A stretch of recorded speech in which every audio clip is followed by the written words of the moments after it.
Welcome to the Hamumu Halloween Home Horror Hoedown, the podcast where we watch scary movies so you don't have to. From award-winning to completely unknown, we take them all way too seriously.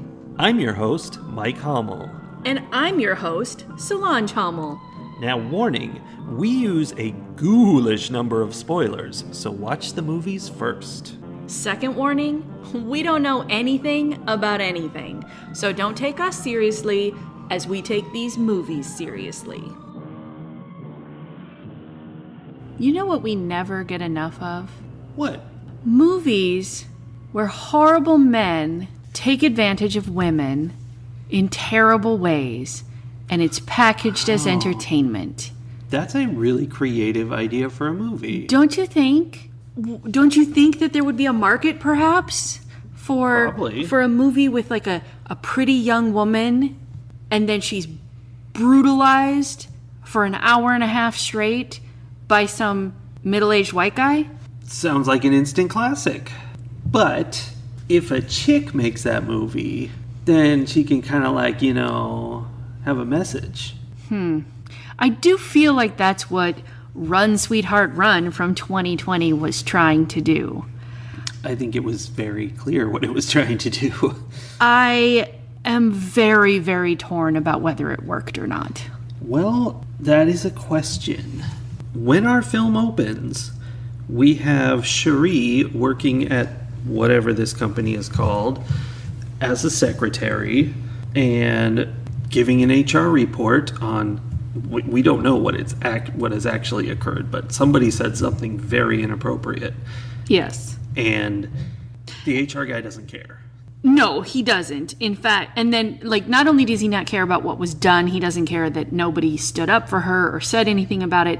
In fact, when she says nobody said anything, he's like, we'll assume they didn't hear it. Yes, let's assume that.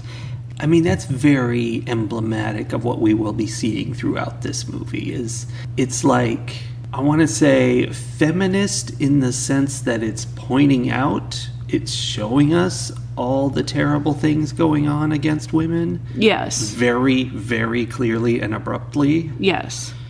But the thing is, there's such a fine line between showing that in a feminist way and being like, look at the terrible things that are happening, you have to confront them, don't look away.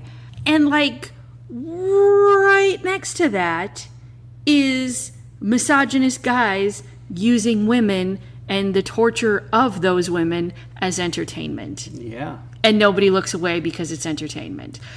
They're so close to each other. An interesting element in this film that happens, I think, 3 times is that the characters will manipulate the camera directly. They'll be like, there's the camera, I'm going to move it aside or tell it not to follow me or whatever. And it's the opposite of what you said. You got your middle-aged white guy who says, I'm about to beat this woman to death. Let me push you aside and not see that. So it's interesting that is the case. I also had a realization because at the end of the movie, it's not Ethan controlling the camera anymore. It's Cherie controlling the camera. So yes, like you said, Ethan turns away the camera from the overt violence, which I think was... At the end, I realized that the camera and the breaking of the fourth wall and the controlling of the camera was about male gaze versus female gaze. But does that mean because it was a female director, she was turning the camera away so we weren't overtly seeing these women being brutalized? I don't know, because it was done from his point of view. Yeah. It was about him controlling things. So, there's layers there. It's confusing because... It was definitely him showing you how much he's in control of everything. He's like, even the camera, which is not a part of this world, I'm controlling it and saying, don't follow me. And yet, it was being used by the female director to avert the gaze from the violence against women. It's weird. In turning the camera away, it did avoid having the horrific things happening exactly in front of us, while simultaneously making it very clear that he is the one doing them and he is the one in charge, of the whole process. I don't know, maybe it is like making the point even stronger by saying like, look, he's still controlling this, but really she's controlling it. She being the director. Women are in charge all along. Well, of this movie, perhaps. Except probably not, because there was like a suit at the production company who was like, oh, change this part and do this. Yeah. It was some middle-aged man who was telling her exactly what she had to do. Yeah. There were so many things throughout that I was like, I can't tell if I like the way this is being done or not. Like, through the entire movie, at the very beginning of the movie, Cherie gets her period as she is getting ready to go on this date, right? Or on this business meeting / date. So through the entire movie, she's having to deal with this. And she is a major part of it. Failing over and over and over again to get her hands on a tampon. Mm-hmm. Which is a horror for some of us. And is, like, it sort of had that nightmare quality of, like, you're running away from something in a nightmare and you can't make any progress. You're, like, stuck in mud kind of thing. Yeah. Like, it was that sort of thing. She would get so close and then something would happen and it wouldn't, like, her issue wouldn't be resolved. That part felt very realistic. On the other hand, there were so many pieces having to do with her bleeding and not being able to take care of it that were so unrealistic to me. Like, I made us stop so that I could like rant a little bit at the beginning where I'm like, there's no way that she's bleeding so much she's dripping on the floor of this guy's fancy apartment while simultaneously she just sat in a cab on the way over and there's no issue with her clothing. Yeah. Those two things can't happen at the same time. I mean, I don't know. It's not my area to understand. Here's the thing. I know you don't know. I mean, you kind of know. But, like, I know you don't understand the practicalities of it the same way I do. But a female director should understand the practicalities of it. It's like when I watch a movie about hackers. Exactly. And you're like, that's not how any of this works. Or, like, her friend. She has a close friend come to watch her child while she goes on this date. She doesn't ask her best friend to bring a tampon with her so that she can, like, it was so unrealistic in so many ways that it took me out of the movie multiple times. Yeah, I noticed. And it was a major part of the whole movie. And here's an interesting thing, though. This movie had Cherie bleeding all the time. And I mean, literally, she was bleeding all the time, but from the rest of her body too. Yes. She'd get smashed into things. Her face was bloody. She put on new clothes probably 3 times, maybe 4 in this movie. And within a minute of each new clothing change, she had been slammed. And they came with showers most of the time. Yeah. She had been slammed up against something and covered with blood again. And it was like, she's just pouring blood all the time. It was a constant. And I wonder if that was actually, an intended thing, like somehow connected to the fact that the bleeding was important. Yeah. Well, I mean, it did tie so closely into, the plot of the movie, too. Like, Ethan was this demon who could follow her scent through her blood, even more particularly through menstrual blood. And that's a spoiler because the movie starts out as her boss is like, I can't go to this dinner with a client tonight, you go for me, after making her feel shame about supposedly she double booked him. Oh yeah, gaslighting her about how she couldn't do her job, so now she has to do this extra meeting for him. And so of course she goes to the dinner and it turns into a date, and then he attacks her, and so the movie, you think, is, oh, this guy's dangerous and she's trying to run away from him. But it expands very much because, like you said, he's a demon, and it gets crazy. It goes from like a normal creepy dude movie to kind of a supernatural comic book style movie very quickly. Yeah, it's got all kinds of angels and rituals and... Yeah. Now, the place where I felt like it was very accurate, or where it was very clear that there was a woman's experience behind the storytelling, was in how accurately it pinpoints those things that the, air quotes, nice guy will do to seem like a nice guy. Yeah. But that each time he did it, I was like, oh, no, that's a flag. Like, he was wrong about something and she corrected him. Yes. And he let her correct him, which is a nice guy, like totally fine, she was right, he was wrong. But then he pointed out how he was letting her correct him. And I was like, oh, yeah, no, that's not how you do that. And that made her double back into I'm sorry, I have a problem with correcting people.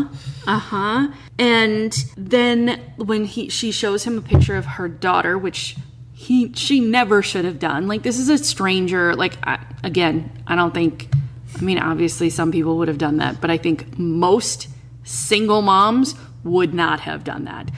But she shows him a picture of her daughter, and he's like, oh, she's so pretty, but also, like, makes a point of saying, like, oh, I know that that's not the only thing you're supposed to compliment. So then he's like, oh, she's also looks smart and funny like her mom. And, she's getting all kind of flustered by this, guy giving her attention that feels good and not just about how hot she is.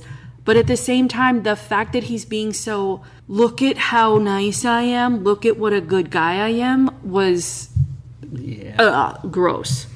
Yeah. Did you notice throughout this movie the ads that we saw on the walls and things? Yes, they were all like spoofs of things, but like super misogynist. They were really over the top. Like, there was an ad for an exercise place that was basically pornographic.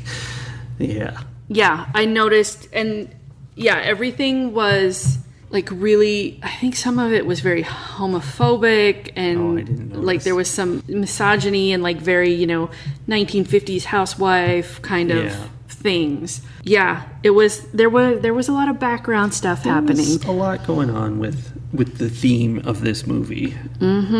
Which is where I get, this is a bigger topic than we're piecemealing along, but I take an issue with like the plot of this movie, where we discover that Ethan, the guy she goes on a date with, was an angel sent down to like guide and protect humanity, and he took it too seriously. Well, he took it to mean men. Yeah. And like that as long as men are in power, humanity will be saved. Preserve the patriarchy and make sure everything's like that. Yes. And so he's been doing that for however long, and he's a demon now, which I don't know how the transition works there, but he's clearly not the same as an angel because he's like leaking black stuff. And then there's a female angel who's like, we're going to stop him. And basically it's this idea that the only reason the world is as manocentric as it is right now is because this demon is making it that way, and he's enforcing this. And they kill him, spoilers, and now it's all going to be girl power. And that's so pat and broken. One of my very last notes was, whew, they burned him up. Everything's okay now.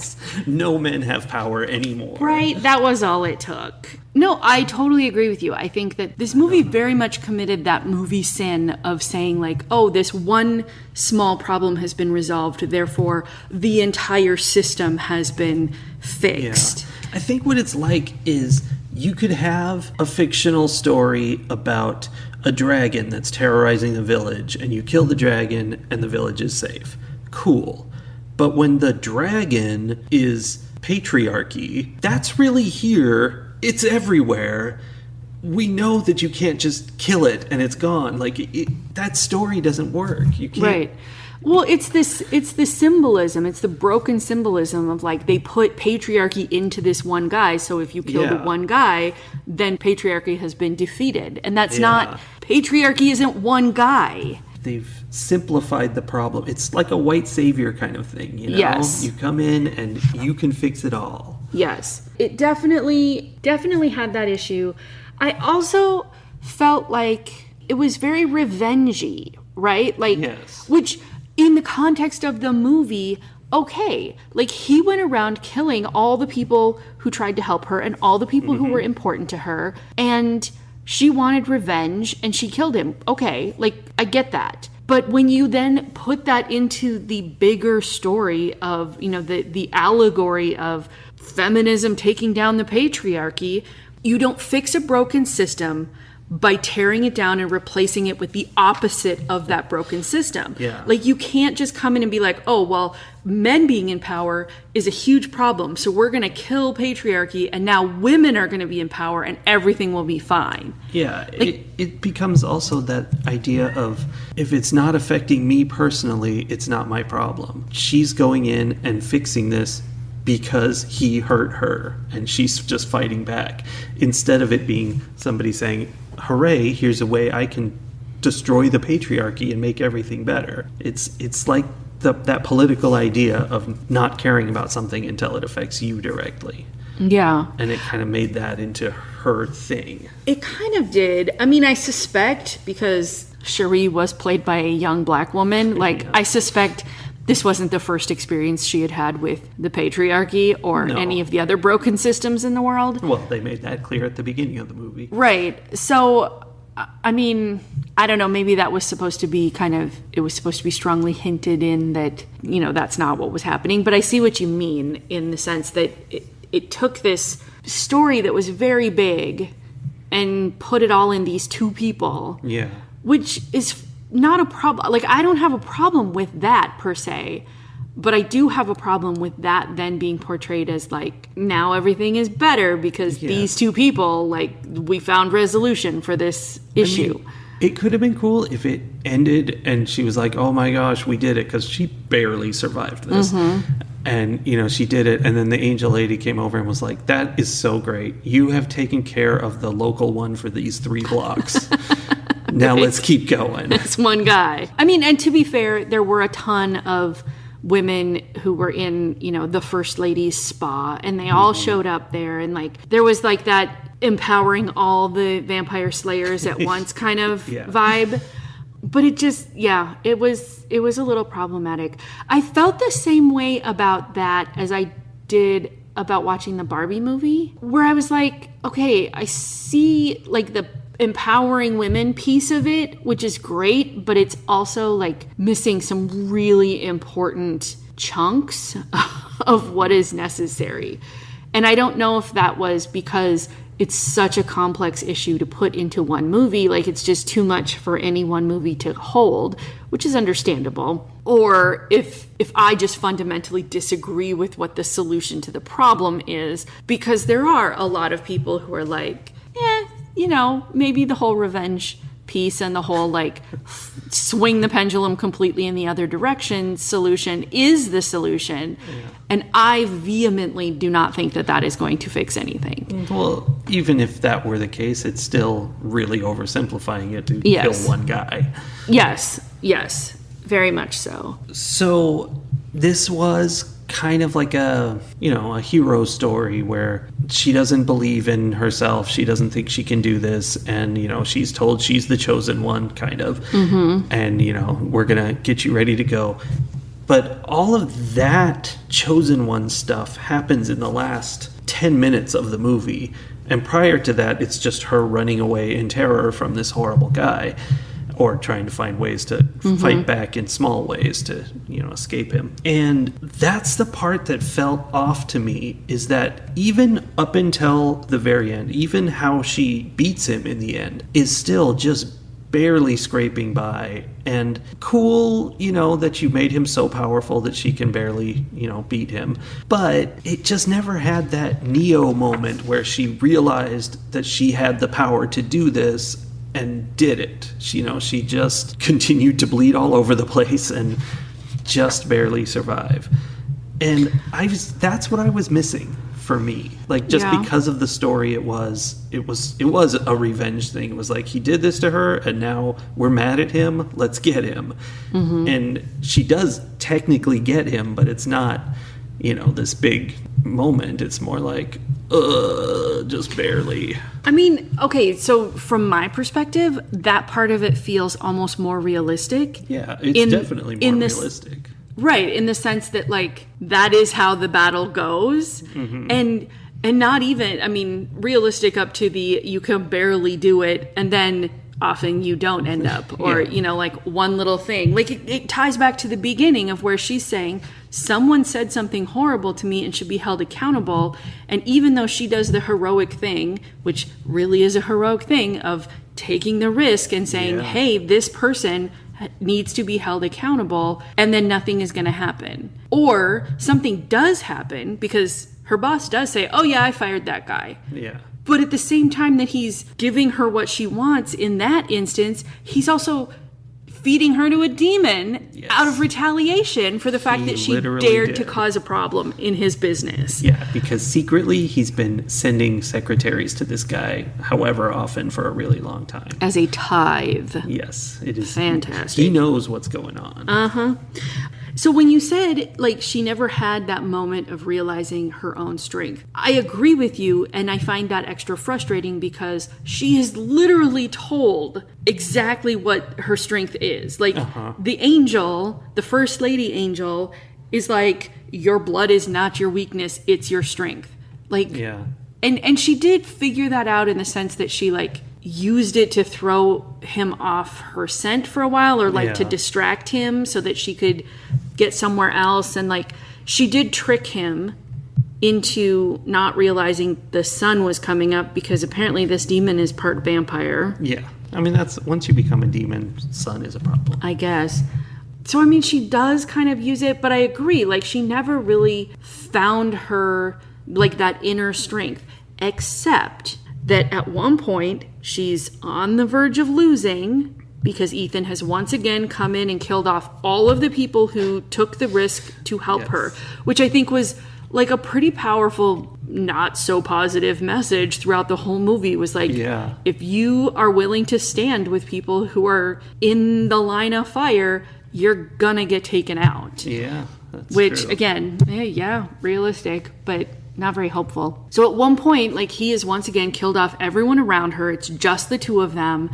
And he is defeating her. Like, she is about dead. And he says something about how he's going to take her daughter and raise her himself. Yeah. And that is the thing that gives her the strength.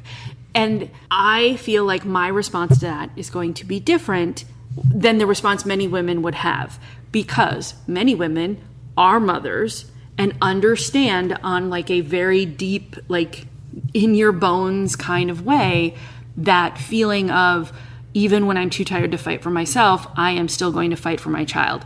And I get that and I respect that. So if that's what somebody takes away from it, fantastic. That being said, as a childless person, I get so tired of women characters only being able to finally find the strength to succeed when their children are threatened, that they can't find that strength for themselves or in themselves. And that the only reason she was able to defeat the patriarchy was because she was a mother. Like, fine, if that's where people get their strength from, that's fine. But the idea that that's the only place you can get your strength from is essentially a patriarchal piece of nonsense. Gussick. I don't know. I was trying to remember what it is that they would say on Firefly. There you go. No, it's a patriarchal line of nonsense. And it just reinforces what this movie was supposed to be fighting against, in my mind. I mean, that's subtle and tricky, but I can see that.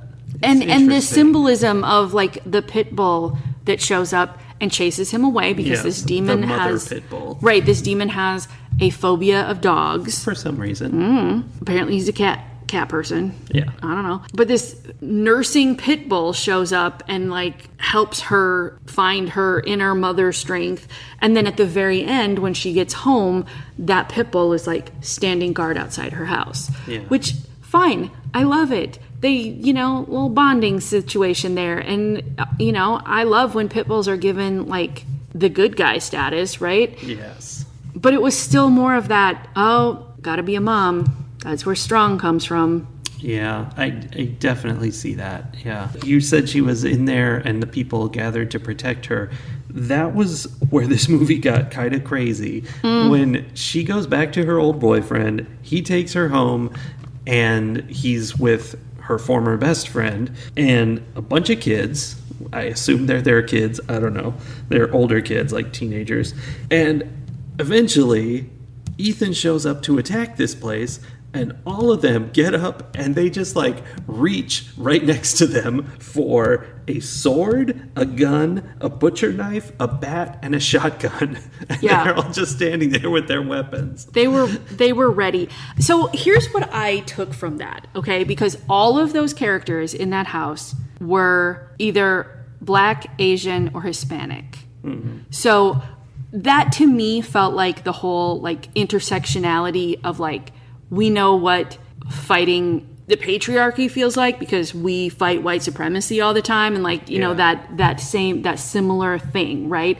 Also, she was both Black and a woman, like she had that intersectionality.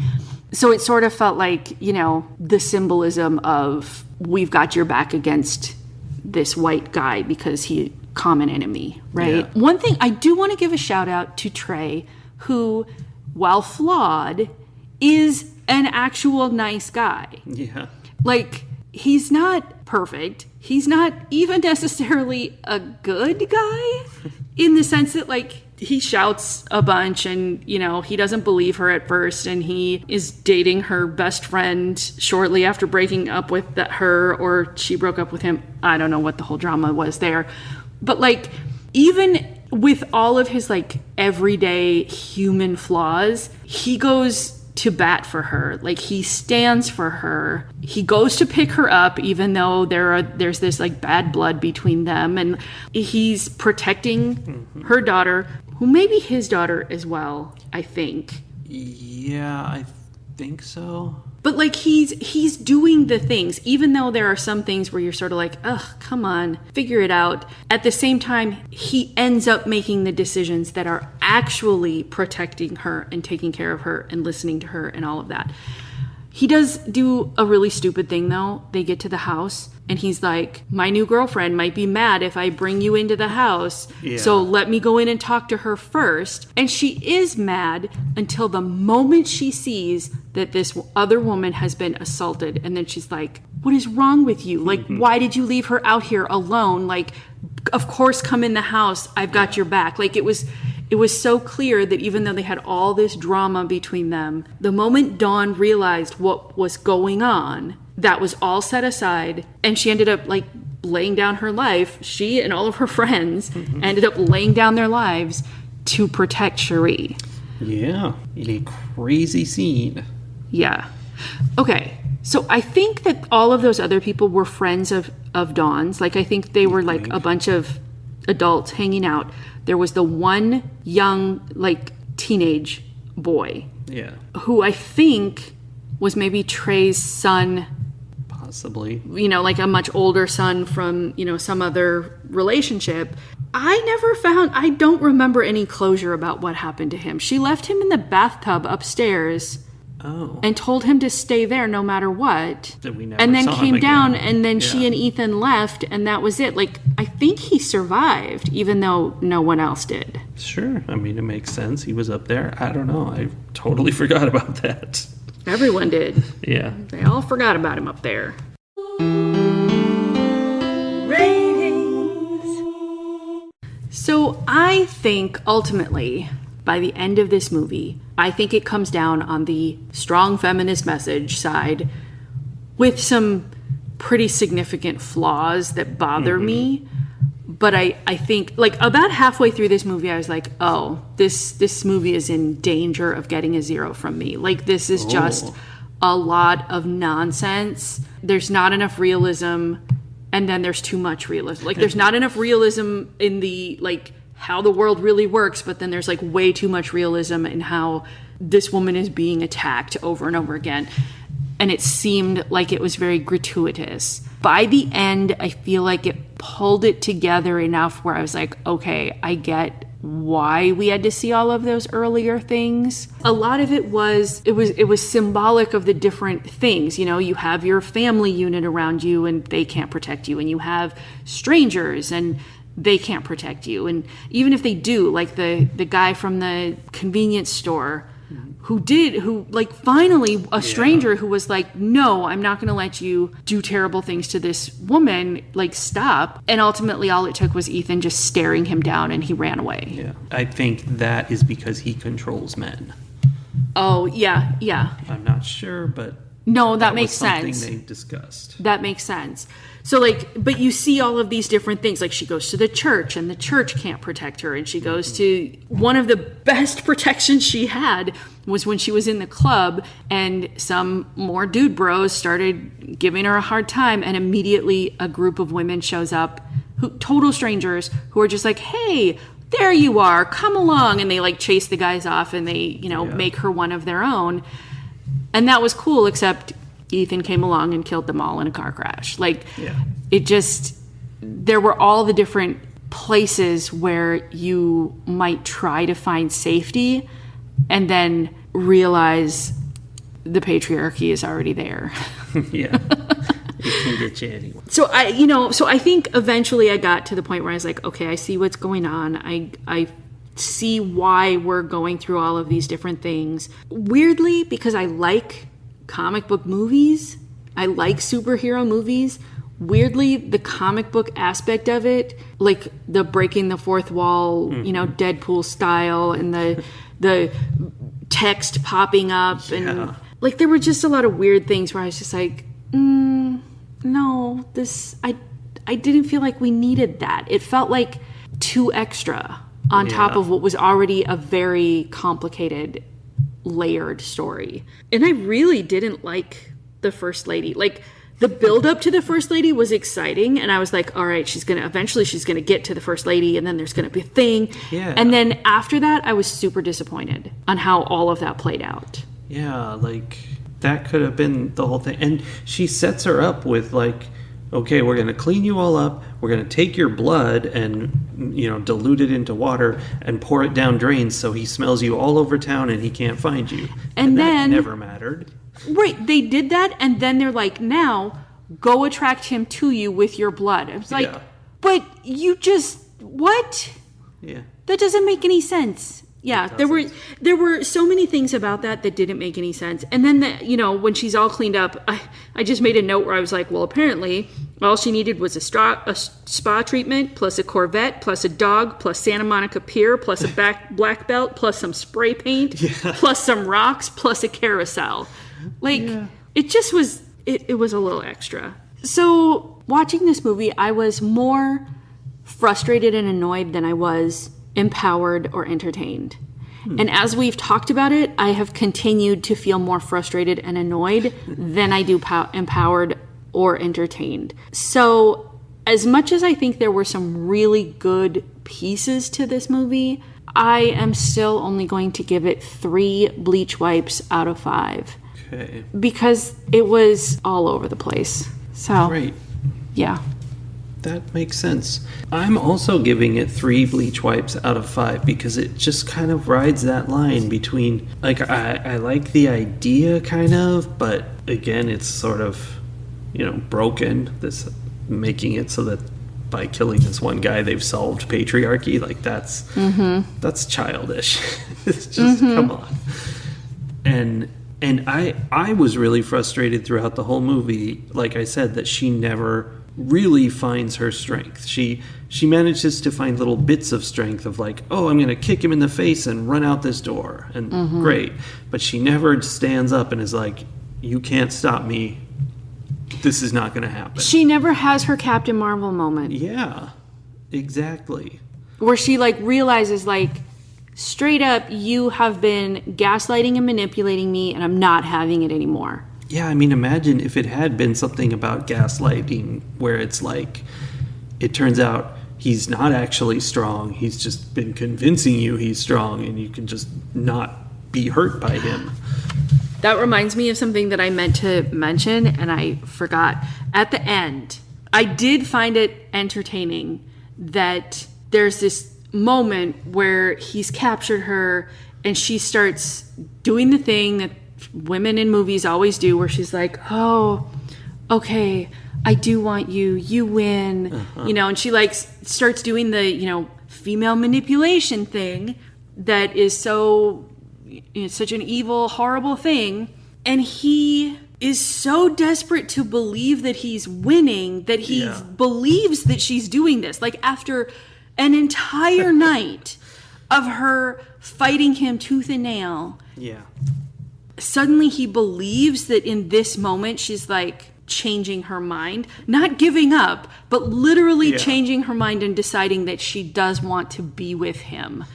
And I was like, that is so misogyny. Like that's so... Yeah, I liked that. Yes, and it was very symbolic of this blindness that that the patriarchy puts on so many men, where they truly think that they're winning and that they're better and that there's some kind of mediocrity. That they are actually holding everything together instead of the fact that they are actively destroying things. And that's the thing I was looking for through the whole movie, was that, turning his specific weirdness back on him and beating him with his own tricks. But it was just that one little bit. So anyway, we both agree. I mean, it's an okay movie. It's like kind of good, but kind of bad. And so it comes to the middle. I feel like it's one of those movies where it's really dependent on where you are in your own, like, growth and understanding of the patriarchy and what it's doing to the world and what it does to women and what women experience and all of that. And I honestly don't know. Like, I can't then say, well, the reason I had a problem with it is because I'm more advanced than this movie is. It might be that this movie is way ahead of where I am and I just don't understand what it's saying yet. You just don't know which guy you need to kill. Maybe that's it. I just need to find the one guy and set him on fire. Yeah.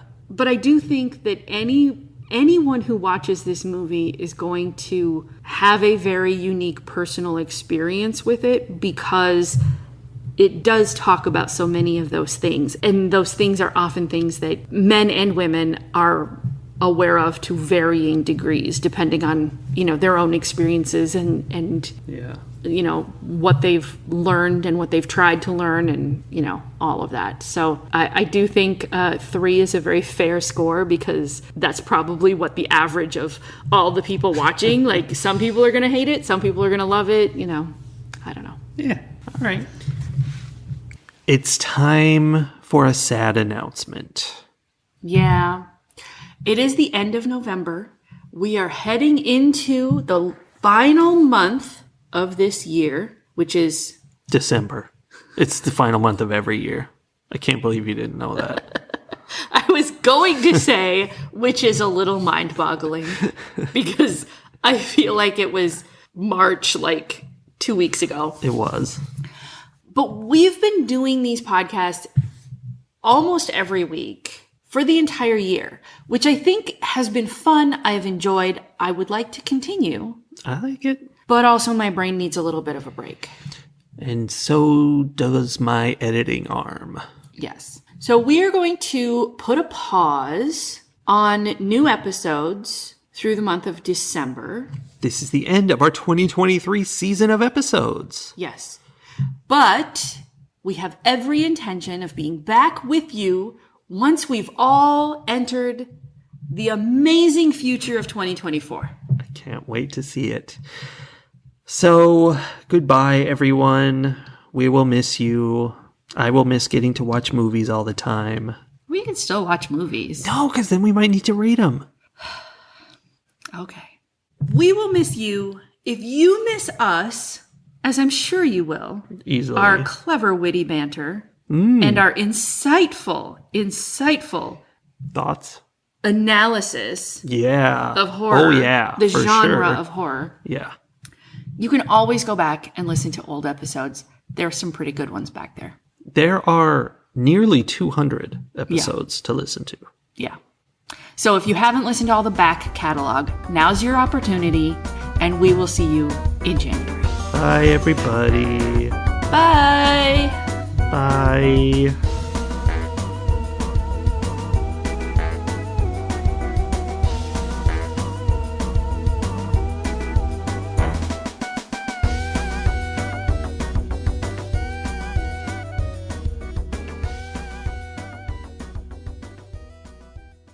What do you think was all over this page? I don't know. Yikes. Oh, I think it was M&M's. That makes sense. That's healthy. I was going to say, I'm going to guess candy. No. Shocked face. I meant M&M's savory. Uh-huh.